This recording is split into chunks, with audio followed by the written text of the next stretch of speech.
नमस्कार, prime news देख रहे हैं आप और आपके साथ मैं हूं भारती बघेल। महाकुंभ 2025 की तैयारियां जोर शोर के साथ चल रही हैं। इसी के साथ साथ आपको बता दें कि महाकुंभ को लेकर हर कोई उत्साहित नजर आ रहा है।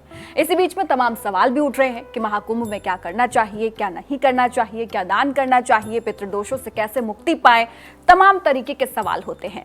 लेकिन ऐसे में व्यक्ति को चाहिए सही और सटीक जवाब। उसके लिए हमारे साथ एक खास मेहमान पधारे हुए हैं। धर्माचार्य जी, राजपुरोहित मधुर जी हमारे साथ पधारे हुए हैं। सबसे पहले तो आपका बहुत बहुत स्वागत है प्राइम न्यूज पर। सादर नमस्कार सभी प्राइम न्यूज के सभी दर्शकों को इस पावन पवित्र महाकुंभ की और आने वाले नए वर्ष की हार्दिक शुभकामनाएं हैं और सनातन संस्कृति से जुड़ करके अपने नए विकास के सुगम पथ पर व्यक्ति चलने का प्रयास करें। जी मेरा सवाल पहला आपसे यही है कि हिंदू धर्म में महाकुंभ का इतना महत्व क्यों है, इतना पावन क्यों माना जाता है?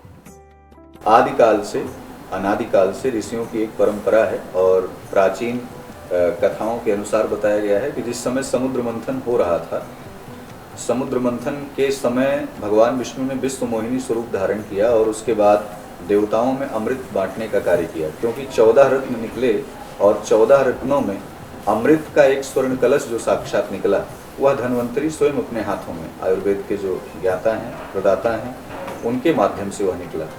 तो ऐसे में अमृत देवताओं को जब बंटने लगा तो उसमें कुछ ऐसी परिस्थितियां भी बनी कि अमृत की कुछ तत्व बूंदें वो 4 प्रमुख स्थानों पर जा गिरी, जिसमें उज्जैन में सिंहस्थ रूपी महाकुंभ लगता है आज भी, हरिद्वार में भी जो है महाकुंभ का आयोजन होता है, साथ ही साथ प्रयागराज में महाकुंभ का आयोजन होता है।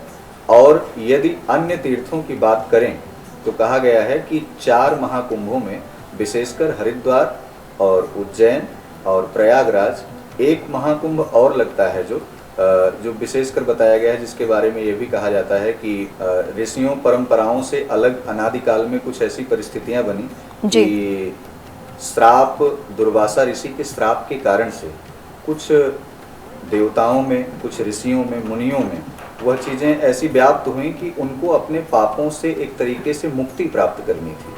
तो पापों से मुक्ति प्राप्त करने का एक ही समय माघ मास का समय निर्धारित किया गया। तो कुल मिला के कहने का भाव यह है कि 4 महाकुंभों में प्रयागराज ही श्रेष्ठ क्यों है, जो महाकुंभ आ रहा है उसका विषय यह है कि प्रयागराज जो प्रतिदिन जहाँ पर यज्ञ होती हो, प्रयागराज सभी तीर्थों के राजा हैं। प्रयागराज में साक्षात भरद्वाज मुनि बसे प्रयागा, साक्षात भरद्वाज मुनि ऋषि का आश्रम है, अक्षय वट है। हनुमान जी पूरे विश्व में, पूरे राष्ट्र में, पूरी धरा में एक ऐसे हनुमान जी की अद्भुत और विलक्षण प्रतिभा है जो कि वहाँ लेटे हुए हैं और माँ भगवती जो है अपने मातृत्व का निर्वहन जो है प्रतिवर्ष करती हैं, उनको स्नान भी कराती हैं। तो वो अपने आप में एक अलौकिक है।